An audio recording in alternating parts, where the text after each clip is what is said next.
Is that a La Croix? Yeah. Ooh, that's fresh. I stuck this in the fridge before I went to work so I could have a refreshing La Croix during my record. Yeah.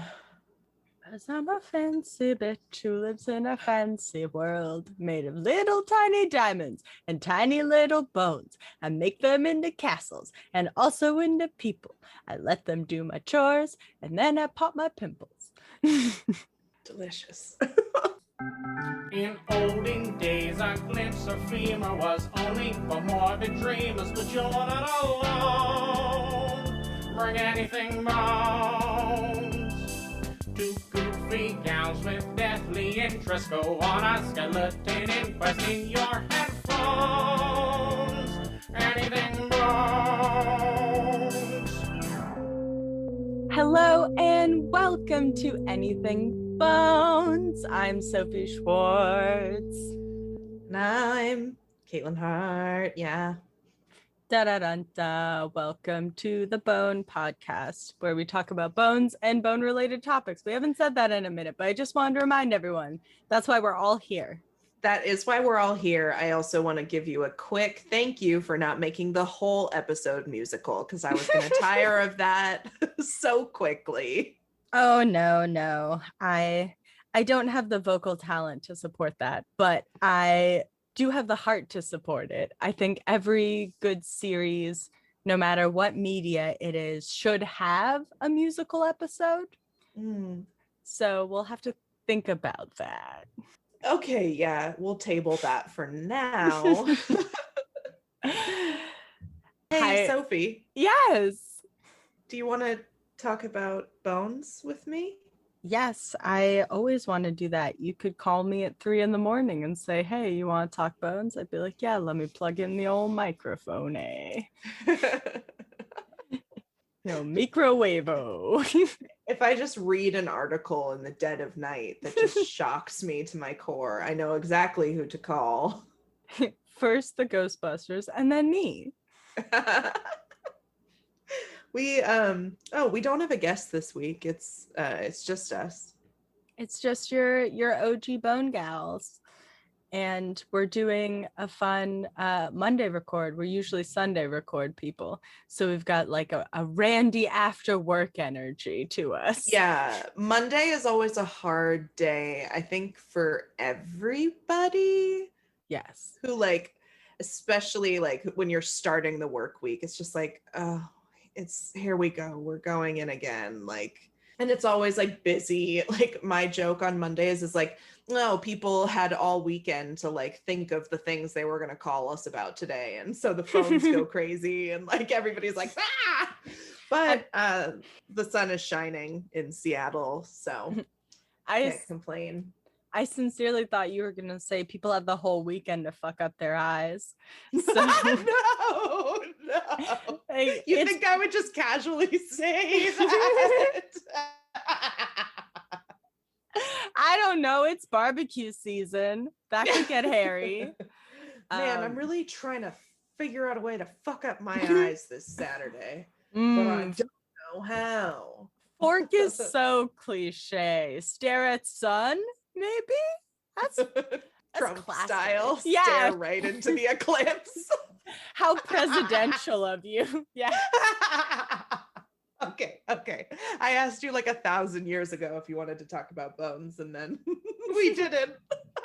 And now is as true as it was 1,000 years ago when we met in that turbulent desert. I would like to talk about bones with you. I'm going to do a fairly well-known case, I think. So I'm a little nervous about that. Oh, you're going to kill it. My sources were an article from CNN, the New York Times, our favorite bitch. Heard of it. An article from CatholicNewsAgency.com, the Washington Post, and Insider.com. So today I'm going to talk about missing Italian teenager, Emanuela Orlandi. Yes, you have been sitting on this one for a minute. Yeah, I definitely have. I believe it was My Favorite Murder. They did an episode about this one. Yeah. Like a couple, who knows? Time is irrelevant.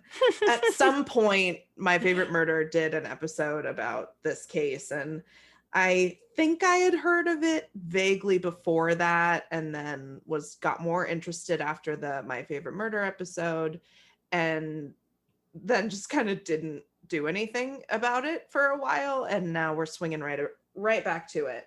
Yeah, I always think I don't know, I have a strange curiosity about the Vatican, because it's like, isn't it its own, like, it's its own kind of like capsulated like domain? Yeah, And yeah. And I know that because of the Da Vinci Code. Yes, you love the Da Vinci Code and the second one. What's the second one called? Angels and Demons. I love anything with Tom Hanks. She says so quietly, Angels and Demons. like I'm mad about it, about liking two very bony, very action-packed, dramatic movies. Action movies. They're action movies. They couldn't be fun. nerdy. No. Okay, anyway, so this is how I come to this story. So Emanuela Orlandi was the fourth of 5 children. She grew up inside the Vatican because her dad worked as a quote Vatican clerk organizing papal audiences. So Wow. you have to be pretty tight with the Pope to like live in the Vatican, or like a Vatican adjacent. They probably didn't live, you know what I mean? Yeah, like, yeah. They didn't live where the Pope lived. But can you imagine being a little kid like running around the Vatican? Like what sort of bullshit you would get up to? That honestly is my dream. I feel like a lot of time as a kid was spent, if I was outside like pretending, it was it was exactly, that was the vibe you would want to be, like sneaking around corners and, you know, hidden passageways, pews and things to hide behind, the Vatican and history, all this crazy history, like. And you know I'm going for that hat. I'm gonna find it. Jesus. Put that shit on my head. I'm the Pope now. I like this quote. So, quote, her older brother Pietro remembers theirs as a charmed childhood. The Vatican's spectacular gardens were their playground, and Pope John Paul II would stop by and talk to the youngsters, having fun on the manicured lawn. We thought we were in the safest place in the world, he said. Oh. Explaining that the city was more like a village inhabited by a closely knit group of around 6 families. Wow, that sounds fascinating. And they just would get like a nice hello from the Pope. It's like, oh, hey, Uncle Pope. Yeah, he kind of knew who they were and would stop by and say hello. It sounds like the families were maybe doing their own thing and they just worked in the Vatican. Yeah, that sounds very fascinating. I would love to like know what the dynamics were like between like those, you know, 6 families and like the hierarchy in there. I think we're probably idealizing it a little bit just because well, I mean, it would be fun it would be cool. I've been to the Vatican and I would love to just spend like a whole day there, but I didn't. Well, I just think there must be just so much weird secret stuff going on in there. Yeah, there has to be. That's the tinfoil hat on me is I'm like, but what are they up to in there? What are they hiding?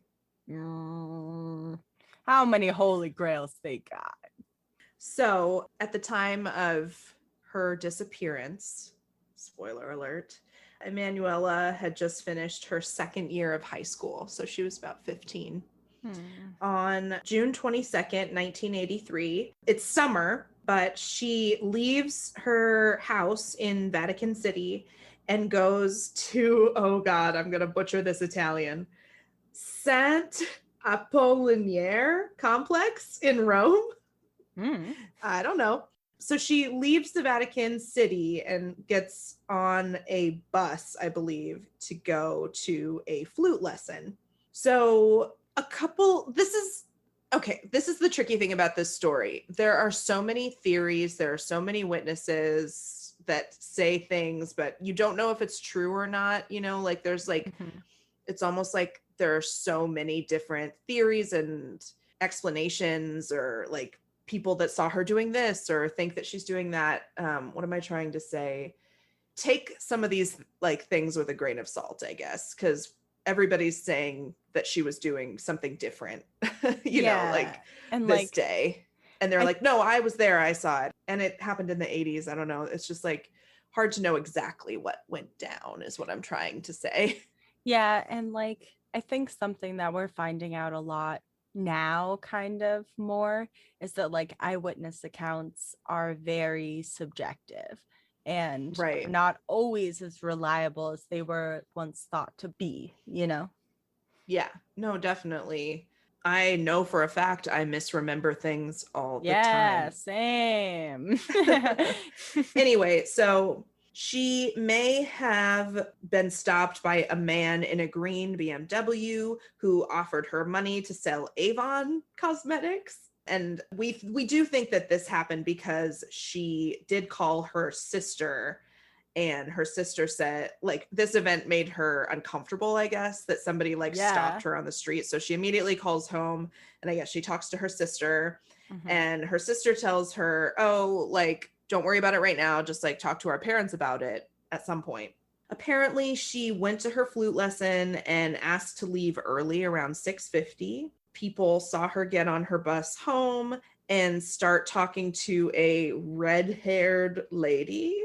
Question mark? But that was whatever happened. She was never seen again. So she went to this flute lesson and just never came home. Oh, that's so sad. Yeah. So awful. So scary. She just got done with her second year of high school. She's 15 years old. Yeah. It's really, really, this is a really sad story. Sorry. Yeah. This poor family, the Orlandi family, starts getting just a lot of calls with tips about where their daughter is. So again, there's just a lot of everybody's trying to throw their hat in the ring. Yeah, a lot of people are Does that make sense? Like people are trying to get involved. Like yeah. So somebody who called himself Pierre Luigi, great name. You knew how to say that one. Well, Luigi. Does he wear green overalls? Unclear. I'm sorry, my source didn't go into detail about that. There was no fashion coverage. No, not on this missing persons case. There always has to be fashion coverage. Jesus. Oh my God. How many times I have to tell people? So Pierre Luigi claims that he and his girlfriend saw a girl matching Emanuela's description. She was apparently playing the flute, going by the name of Barbara, and selling cosmetics. So in one version, she was approached by somebody who told her, hey, you should sell cosmetics.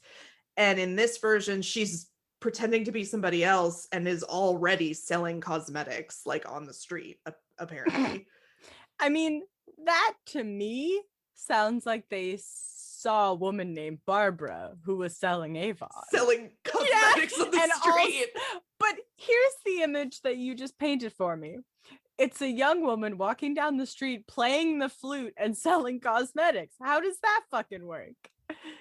I don't quite know. I think maybe the flute is to entice people to buy the Avon products. I've got foundation, eyeliner, and setting powder. The great prices. Terrible. I'm a horrible No, person. it wasn't terrible. I want the listeners to know that Sophie was pretending to toot a flute with her hands. Yes. And I got to see it, and I'm the only one. Yeah, that air fluting was for you and you alone.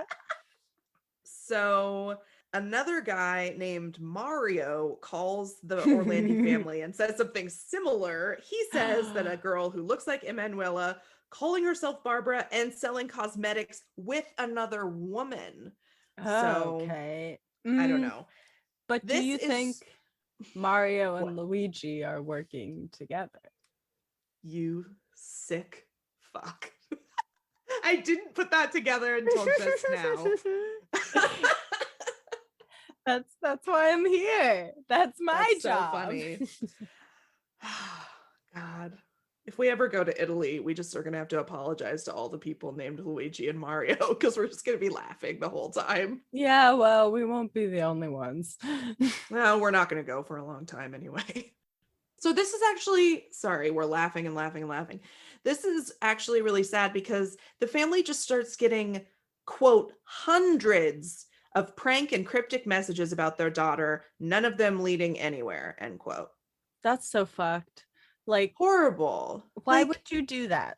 this is the piece of true crime that really freaks me out and also makes me so mad is the people that want to like muddy the waters for police or just like want to be involved so they make stuff up. Like it just that doesn't make any sense to me. And I think, to be fair, like there is probably for some of those folks, like there is some mental illness involved. Yeah.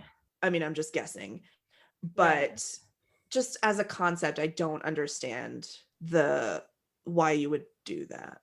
Yeah, I think someone who is like in full control of their mental faculties and decides to call in a fake tip is not a person I'd like to know.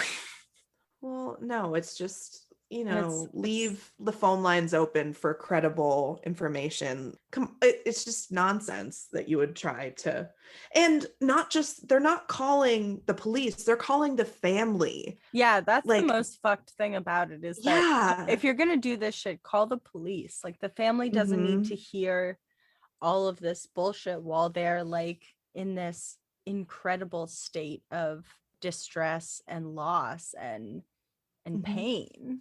Yeah, why are you trying to insert yourself in that? No amount of money could make me do that to a family going through that. That's just so gross. So obviously, like I said, Emanuela and her family knew the Pope. They live in Vatican City. So the Pope does address her disappearance on July 3rd, 1983. And then about 2 days after that, somebody calls both the Orlandi family and the Vatican and says that they want to trade Emanuela for the release of this guy, Mehmet Al-Agca, and he is a Turkish man who tried to shoot the Pope in 1981. Okay. Yeah, so this guy was nicknamed L'Americano because he had an American accent. L'Americano. I don't know how you would pronounce it in Italian, but the American, basically. The American, yeah. Well, that's us. Always sticking our nose where it don't belong. Yeah, and this guy apparently tried to like back up his claims. He maybe had a photocopy of Emanuela's registration card for her school. He, I guess, sent a letter with copies of her sheet music, but that's creepy. Creepy as hell. And then this never goes anywhere. And apparently the American, quote, went silent on October 27th, 1983. So this guy just had a wild summer. Oh my God. And then was like, okay, gotta go back to work.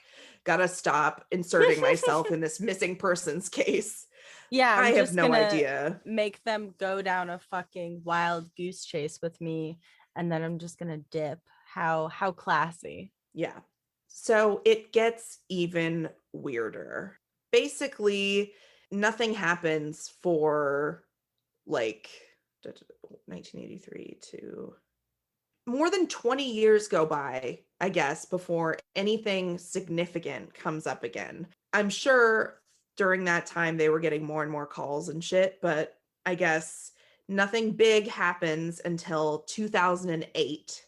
Mhm. At this point, this is so batshit crazy. The former mistress of a guy named Enrico de Pettis, he tells the police that he organized Emanuela's kidnapping at, quote, at the behest of the controversial American Archbishop Paul C. Marcinus, the former president of the Vatican Bank, who died in 2006.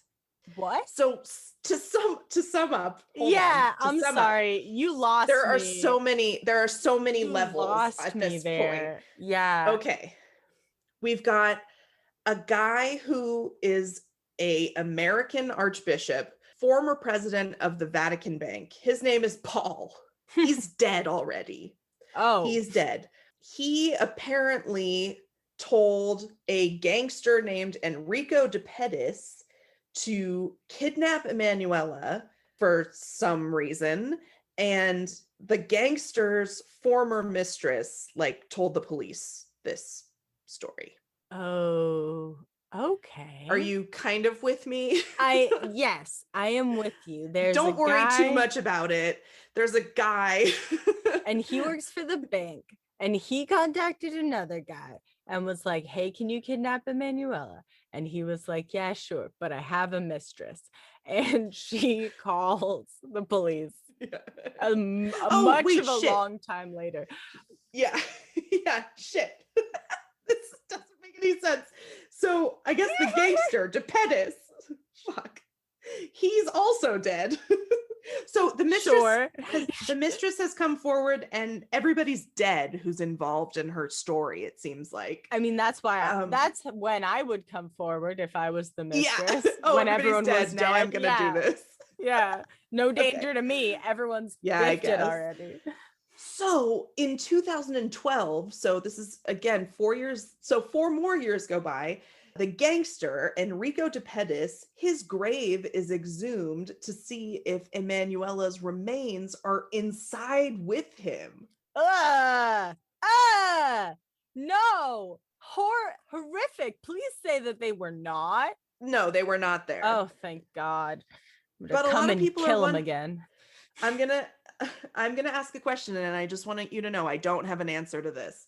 Okay. But why the fuck is a gangster like buried in the Vatican? That is an excellent question. Maybe for another episode. I don't know. I mean, maybe he donated a lot of money to the church, or maybe he was a close personal friend of Jesus. These are unknowable. These are unknowns. So that's not the most recent crazy batshit thing that happened. This story is absolutely insane. And like at the core of it, it's a missing persons case, but it just takes so many turns and it keeps getting crazier and crazier and crazier. So Emanuela's family was told, no, they were given a clue. It was a picture with a message that said, look where the angel is pointing. And it led the family to this cemetery near St. Peter's Basilica, which is called the Teutonic Cemetery. Teutonic Cemetery, eh? Yeah. Teutonic. Oh, Teutonic. Where's my fucking notebook? I want to write that down. I'll just ask you about it later. The Teutonic Cemetery. Anyway, so this angel is pointing to a tomb and the one adjacent to it, I guess. And there are two princesses who died in the early 1800s in these graves that they're led to. So the Vatican gives them permission. And this guy named Giovanni Arcudi, who works as a professor of forensic medicine at the University of Rome, they exhume the tombs of the princesses. Their names are Princess Sophia of Hohenlohe, maybe. Hohenlohe. Hohenlohe. I have no goddamn idea. I like Hohenlohe. It's not. It's not that. It's not that at all. Hello. Hello, it's me, the princess. So hello, I didn't see you there. So Princess Sophie of what the fuck ever, Yeah, and bitch. Princess Carlotta Frederica of Mecklenburg. Mecklenburg? That's what it said. I'm sorry, that's just the greatest name of a place ever. Okay. Okay. So they go to exhume the tombs of these princesses, right? And they have this whole planned like testing phase that they're going to do. I don't fucking know, but it would have taken a really long time. It would have been really complex. They were all prepared to do all this DNA testing. Uh-oh, there's nothing in the fucking tombs. What? Emanuela's not there, and neither are the fucking princesses. No, but where are the princesses? This is how I started researching this story. This is the New York Times article that sucked me right in. Search for missing teenager in Vatican cemetery unearths thousands of bones. And this is by Elzbieta Povoledo. It was published July 20th, 2019. Again, New York Times. Heard of it? The Vatican is like, what? Where the fuck are our princesses? Yeah. Oh, hello turned into ho, goodbye. So they're digging around and they unearth 2 ossuaries that contain thousands of bones. Oops. Oopsie poopsie. We lost these bones, but we found them.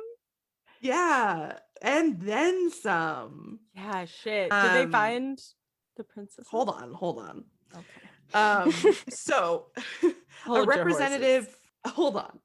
So Laura Scrow, who is the Orlandi family lawyer, she was there when everything was examined, said, quote, that the 2 ossuaries were underground in a building adjacent to the cemetery and that they contained very many bones. Certainly some are historic, older, but at first sight, it's not possible to do an accurate dating. On a pile of bones? Yeah, that does sound hard. Yeah. So I guess all the bones were put into 24 bags, which is a detail that I do like and also don't like. And they were taken away to be analyzed. Just a casual 24 bags of people. 24 bags of bones came out of the ground people. and into the Vatican. Wait, so can I ask a question about the ossuaries? Yeah. Were they like, so did they find like mass graves or did they find like a room full of bones? Tell me, what state were the bones in? Well, or does it not say? No, I see what you're saying. It doesn't quite go into big details like that. This is from the Orlandi family's forensic expert, Giorgio Portera. Quote, they found thousands of bones, said Giorgio Portera, the Orlandi family's forensic expert, who hypothesized that they belonged to dozens of persons. He said the bones had not been cataloged or kept in an orderly manner, but were piled up in a cavity. Okay, so they were kind of in a room-ish. I think it was a surprise to everybody. Like, not only are the princesses not where they're supposed to be, but there's also just like a room of bones underneath nearby. God, that's some wild shit.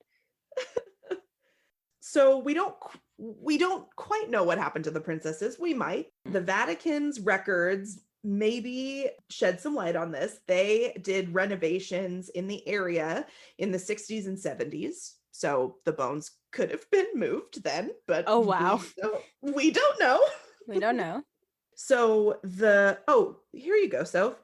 They said that the 2 ossuaries were under a trap door inside the Pontifical Teutonic College next to the cemetery. See, that's my dream, is that I'm just hanging out in a room and I see a trap. I like move a rug for some reason. I trip over it and I see that there's something underneath it and I move the rug. It's a trap door and I go down there and it's thousands of bones, baby. Yeah, sorry, that's my perverted. That's just my onion. No, that's cool. That's cool, man. Yeah, so that's probably what happened to the princesses, but Yeah. no definitive answer on that, I guess. The Vatican's communication director said that the tombs were opened, quote, as a sign of human and Christian closeness to the Orlandi family. He added that it was, quote, certainly not, as has been said, an admission on the part of the Vatican of a possible involvement in hiding a corpse. So the Vatican, obviously, over the years, people have assumed that the Vatican knows about her Yeah. disappearance or had something to do with it. Just because she lived there, people think that was buried there, I guess, or they had something to do with her disappearance. I don't really know what they would have to gain from that. I mean, Anything's yeah. possible, of course, but I Yeah. don't really see why What kidnapping a 15-year-old, what would that accomplish? Yeah, what would that accomplish? like for daughter of them? your clerk? Yeah, it just I don't know. Yeah. Other than some truly heinous stuff. Yeah, I of think, course that's also a theory as well, that something really horrible happened to her. But she's never been found, so we that's don't so know. wild. And spoiler alert, this is from catholicnewsagency.com. It was published April 30th, 2020, so not that long ago. A Vatican judge has formally closed the investigation opened last year related to the missing Italian teenager Emanuela Orlandi. They had authorized the tombs of the princesses to be opened, just as a, like they said, as a sign of good faith to the family, and also maybe trying to tell people like, hey, we have nothing to do with this. Like, look, we're so open and we're trying to help. I don't know. But scientific tests were carried out in July 2019, and all the bones of the thousands of bones that were found, they're all too old to be Emanuela. How old them bones? It didn't say. Damn it. This is still breaking news, kind of. I'm sorry. But, like, you know archaeology me. wise. I just always want to know the bone deets. I know. But there's just not a lot of, they're kind of their main goal, I feel like, at least on catholicnewsagency.com, their main goal was to be like, the Vatican had nothing to do with her disappearance. All of these bones are very old. Like, please move along and try your next thing. These bones are too old. None of them are her bones. Please stop looking at our bones. We would like to just we would like to be the only one who touched the bones. Yeah. So, sorry, that went a little long, and it's really convoluted, and thank you for sticking with me on that, because I went on a ramble party. This case is super interesting to me because there are so many theories and there are so many things that could have happened to her. It could have been someone within the Vatican. It could have been someone who was just in the Vatican that day. It could have been someone who planned it, someone in Rome, someone who just had the opportunity and is a fucking heinous pervert. There are so many things that, like, I don't know, from what you were saying, there's so much muddying of the water that there's not a lot that we know for sure about it. Yeah, and that's kind of something that I really wanted to stress with this case is there's like somebody sent a picture that says, look where the angel is pointing. That's but wild. She wasn't there, but how did they know the tombs were empty and all this stuff? And like, what else? The tomb of the gangster and like all this stuff. It's like at the heart of it, this poor family has never been able to get their family member back. They've never been able to get any closure because like she just vanished into thin air one day and nobody knows what happened to her. And it's awful. And her family is still alive, at least some family members are. And it sounds like her brother Pietro is kind of the one who keeps things alive. And he was interviewed in several of the sources I looked at. And he hasn't totally lost hope that they'll find out what happened to her. But yeah, you never know. You never know. It's hard because there's no evidence. She vanished. Yeah.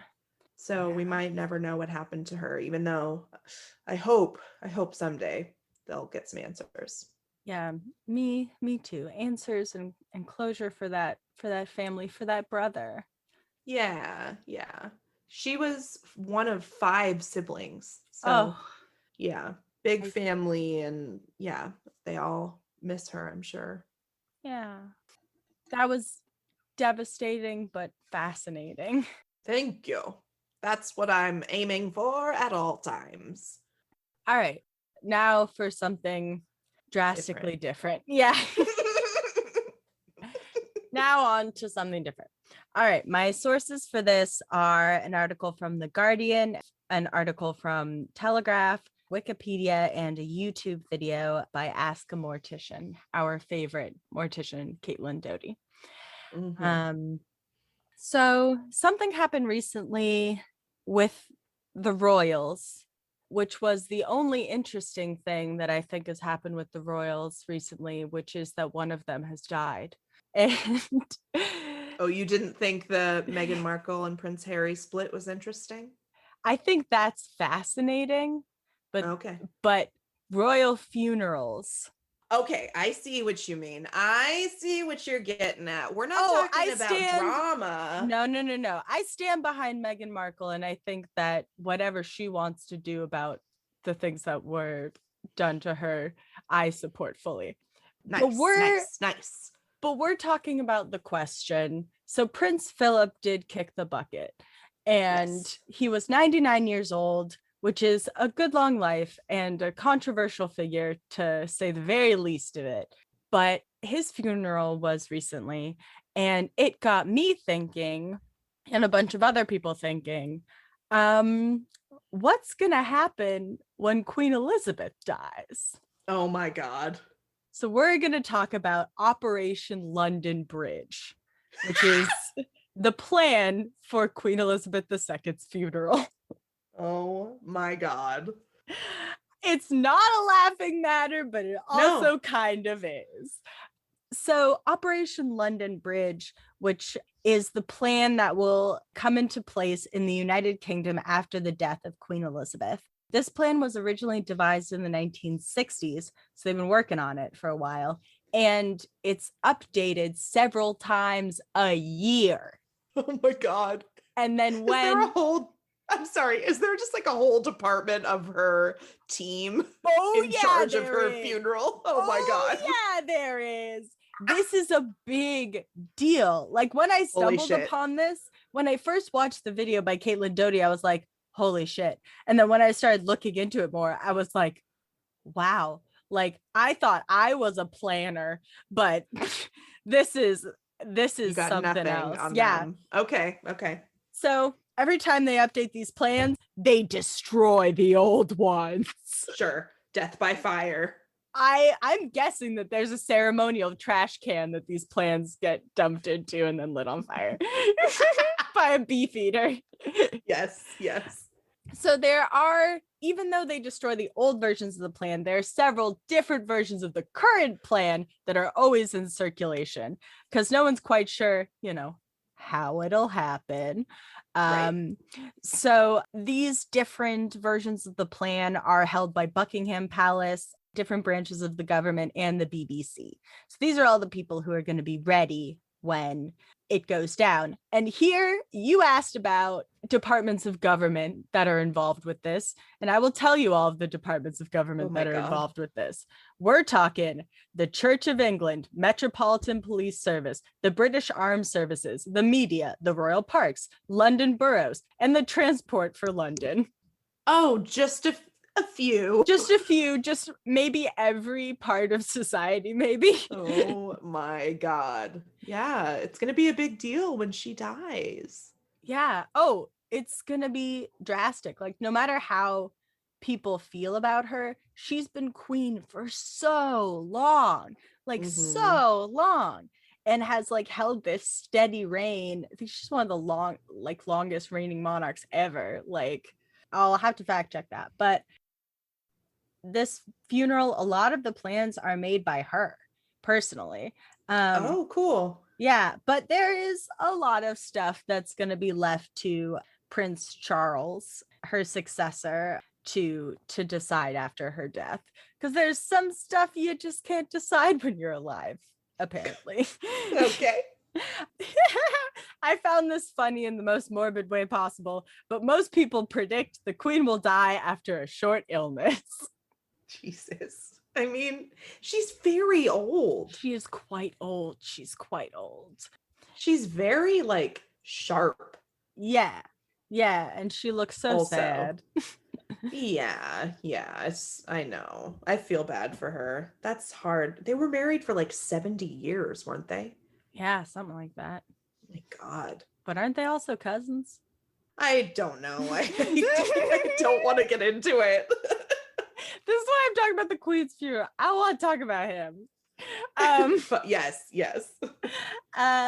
So as early as 2017, the phrase "London Bridge is down" is expected to be used to communicate the Queen's death to the Prime Minister of the United Kingdom and, key personnel. And the code name Operation London Bridge primarily refers to just the events that will take place in the United Kingdom and in the other Commonwealths where Queen Elizabeth II acts as monarch.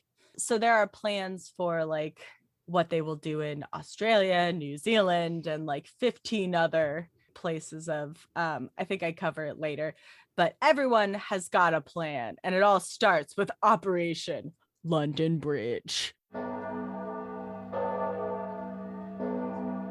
Wow. Yeah. So they use these code names for every death of a royal family member. And the reason that they use these is because they don't want the switchboard operators at Buckingham Palace to hear the news before the people that they're supposed to be telling. So they have these code names. And all of the royals who have died since like the 1900s have had these kind of code names. King George is it 6th with V1?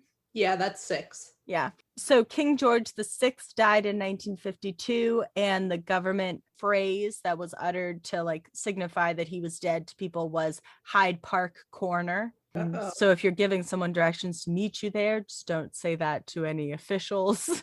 They'll freak out. They will start his funeral procession It will again. start the funeral again. They'll go and dig up his dead ass. But here are some... They're gonna dig up his dead ass. I'm dead ass with you. Hey. So Operation Tay Bridge was the phrase that was used for the funeral plans of Queen Elizabeth, the Queen Mother. And those funeral plans were rehearsed for 22 years. Oh my God. Yeah. Is that like a yearly thing where you're all like, oh God, all right, it's time for the yearly rehearsal for the funeral. Not this shit again. They just have this shit planned. They just have these meetings on the books. And like, this has been something that goes all the way back to Queen Victoria, who died in the very early 1900s, but had the contents of her coffin written down and inventoried and like ready to go by 1875. So God. She was like, I'm ready. Yeah, okay. Gotta be prepared. Some other bridge code names for funerals, because they use bridges. They just use bridges. So Operation Fourth Bridge was the funeral for Prince Philip, Duke of Edinburgh, who died just recently. Operation Medii Bridge for Charles, Prince of Wales.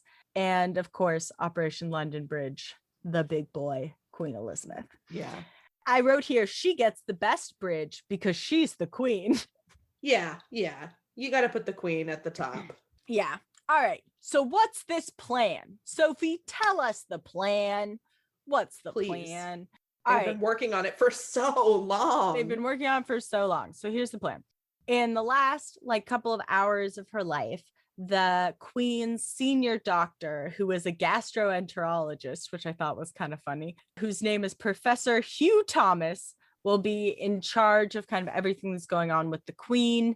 He's going to be the one who decides what information is made public about her health conditions. And it's kind of all about timing for letting people know about these deaths. They're going to have a couple of updates for the public but they're not going to outright say, buckle up, Buttercup, the queen is dying. Sure. So Sir James Reed, who was Queen Victoria's physician, 2 days before her death in 1901, he said, quote, "The queen is suffering from great physical prostration, accompanied by symptoms which cause much anxiety." Oh. Which is sad. And then the kind of final notice that was given by George V's doctor, Lord Dawson, was given at 9:30 p.m. on January 20th, 1936. And he said, quote, "The king's life is moving peacefully towards its close." And he actually ended up ensuring that himself, because Dawson injected the king with 750 milligrams of morphine and cocaine, which is enough to kill him twice. Thank you. So unnecessary. Well, you know why they did it? Why? So that they could have him die in time to print the Times, Stop. which was printed at midnight. So they wanted to make sure he would die before the papers got out. Duh. What the fuck? Yeah. Can we talk about the fact that that guy killed the king and there were no consequences for him? I guess, but like, he was it was kicking only the a matter bucket. of time. Yes, but they were like, God. let's just make sure he dies before we print the newspapers, you know? I can't believe that they would ever admit that. Who would ever, is that just like a theory, or did somebody come out and say, yeah, that's why we did it? I mean, Unclear. Yeah. I'm not sure how they came to that conclusion other than it probably was printed in that thing and they just happened to give him all that cocaine and stuff. And plus they're at this point, they're already on the bandwagon of being pretty tight-assed about all this stuff. Yeah. So I think in order to orchestrate the perfect death for him, he had to die at the right time, you know, because we're humans and we have to control everything. Yuck. So the first person who's going to know, who's not like family and her medical staff, is going to be her private secretary. That's Sir Christopher Gilt. And he was actually given a knighthood for planning her her funeral, which is kind of sweet. You. Yeah. So he's going to tell the prime minister civil servants, and they're going to tell him London Bridge is down. And that's how he's going to know that that she has died. Honestly, at least they're not saying London Bridge has fallen, because that would be a little bit tragic. Yeah, that would suck. You know the song London Bridge is falling? You got it. Everybody gets it. It would paint the song in quite a different light. See, this is a musical episode. Hey, and I wasn't even the one to start that one. So from there, it's going to go to the Foreign Office's Global Response Center, which is at an undisclosed location, which is always fun. And they are going to send the news out to the 15 different governments outside the UK, where the Queen is also head of state, and the 36 nations of the Commonwealth, for whom she is a symbolic figurehead. So a lot of people have to know. The media is going to be informed by the PA media and BBC through the Radio Alert Transmission System, or RATS. So RATS is also sometimes referred to as Royal About to Snuff It. God. Because it's like a system that's like never used. Like they never use it except for this. Oh God. And it's like been maintained since the 1930s, but like I said, they don't use it. So like commercial radio and independent radio news are going to be let know, because they have these things called obit lights, which are these little blue lights inside the studio that flash when something terrible and tragic has happened, and they're going to get a news flash about it. Oh my God. Yeah. And these obit lights are tested about once a week, and they're supposed to light up in case of a national tragedy. And they should be ready for news And these lights alert the DJs to switch to news in the next few minutes and to play inoffensive music in the meantime.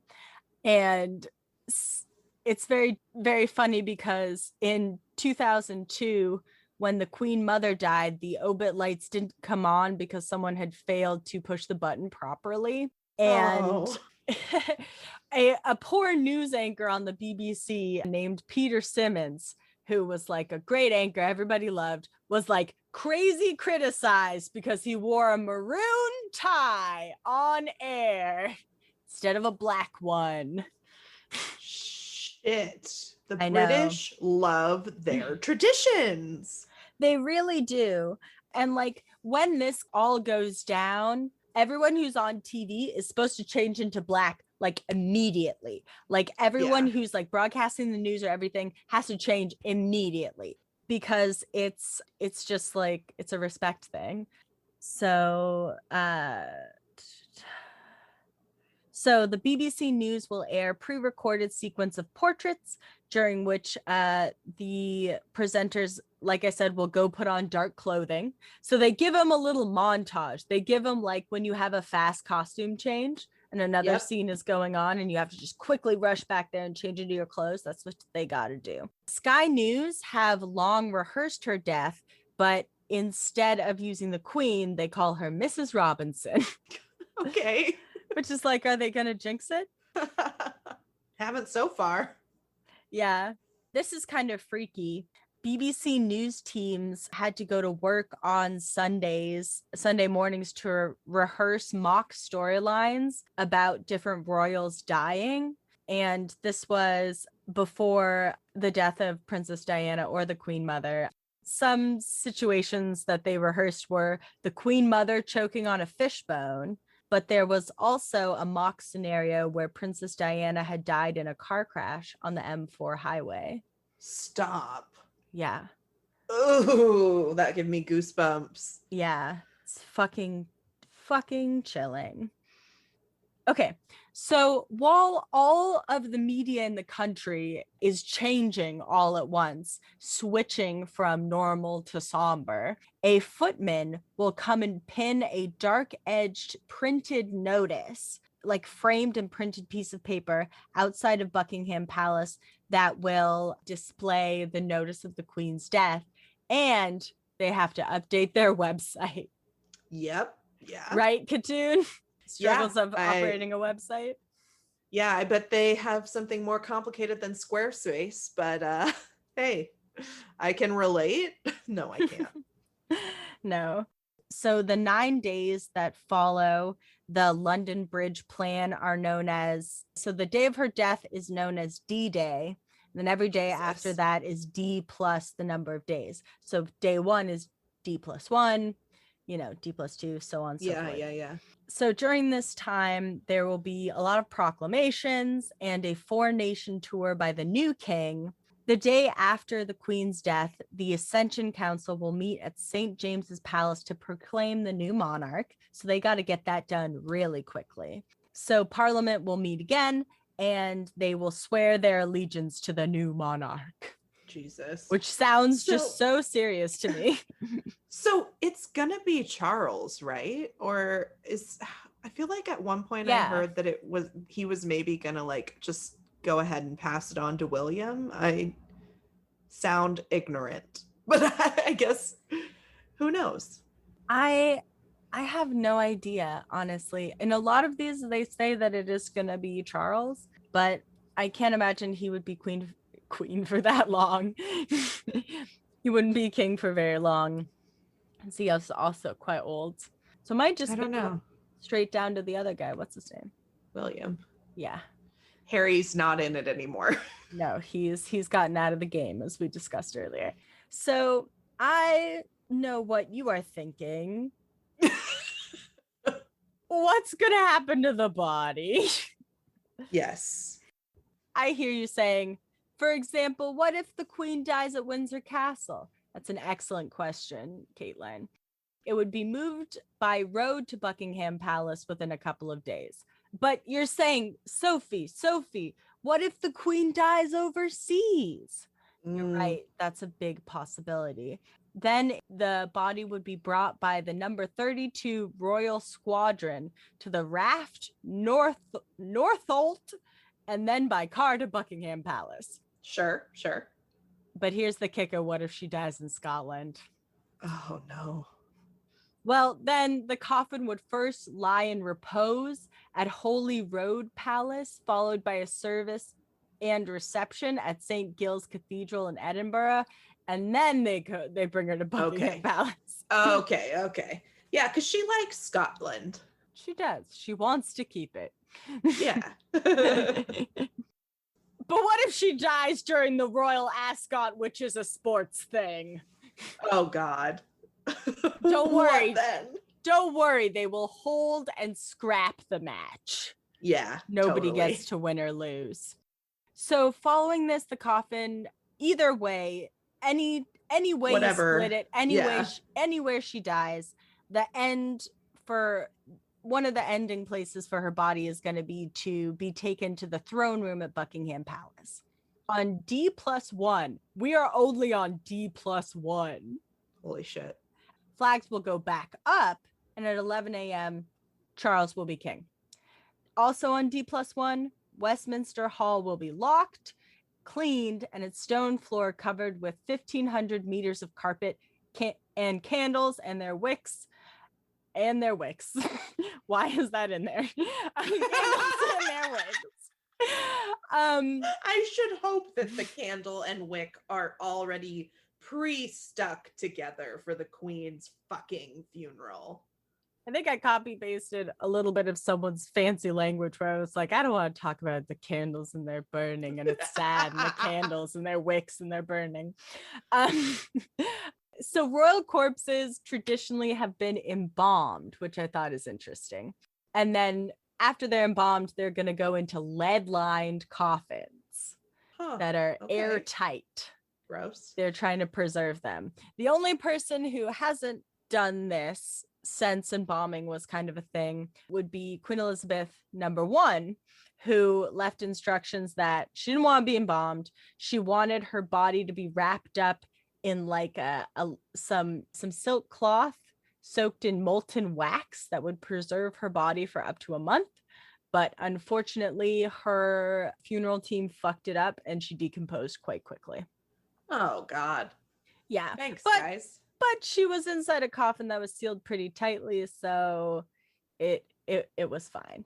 For the type of coffin that we might see for Elizabeth, that would be a really heavy lead-lined coffin. Other royals have had carvings of themselves on top of the coffins, so we'll have to see if she goes with that. Okay. Skipping ahead to D+4, the coffin will be moved to Westminster Hall and will lie in state for 4 days. The procession from Buckingham Palace will be a military parade, and it will pass down the mall, through the horse guards, past the cenotaph. Anyway, it's the same if you know the procession they did for the Queen Mother's funeral in 2002, it's the same one. I don't know that. Well, it's the same one. And so this route is said to hold about 1 million people. So there's a lot of people that can come. And the plans for this event are also a little bit connected to the plans that they had for the London 2012 Olympics. They're using like a similar procession plan. Oh my God. Yeah. And there might be corgis. Maybe. Well, in 1910, the mourners for Edward VII brought his fox terrier Caesar in the procession. And his son's coffin was followed by like one of his white ponies. So the corgis may be involved. Yeah. So once they get there, there's going to, of course, be some prayers, and her coffin is going to be draped in like some beautiful purple fabric. King Charles will be home from his tour. Yay. What day are we on? We're on day 4. When does Charles go on a nationwide tour? He went right after she died. I'm sorry, what? Why? Yeah, he has to go say hi to everyone. He's king now. In a day or two? Like, what the fuck? Yeah, this plan is crazy. Oh my God. Okay. So she's gonna be in there. She's gonna have the orb, the scepter, and the imperial crown will be in place, and there will be soldiers that will stand guard. And then they'll basically have a receiving line for people, so people can line up to say goodbye to the queen. And when they did this for George VI, there were 305,000 subjects came, and the Wow. line was about 4 miles long. Oh, shit. The palace of the queen is expecting about 500,000 people. Yeah, it's going to be a big or deal. more. Yeah. Question. Do Yes. you think the plan had to be updated for if she dies during COVID times?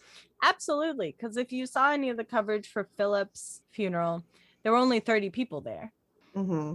which is, quite a few less than, what it would be, according kind of to this. If things were all normal, there would have been way more people. Yeah. So I think that there probably is a plan for if she dies still during the time of COVID. I bet that was a huge rigmarole.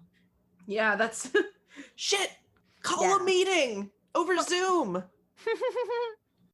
Yeah, God. Ugh. All right. So, dawn of D+9. Okay. They're going to clean the hall. They're going to clean the jewels.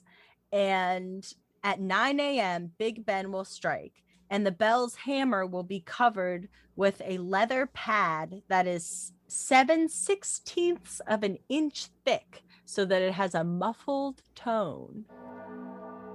Okay. Isn't that interesting? Yeah. So when the coffin reaches the abbey, it's going to be 11 o'clock, and the country will actually have a moment of silence in which there will be no train announcements. There will be all the buses will stop. Drivers will pull off to the side of the road. There's going to be a huge moment of silence. Yeah. Shit. Yeah. The funeral will proceed. And when the coffin comes back out again to greet the public, the pallbearers will put it on a green gun carriage that was used for the queen's father, his father, and his father's father. Jesus.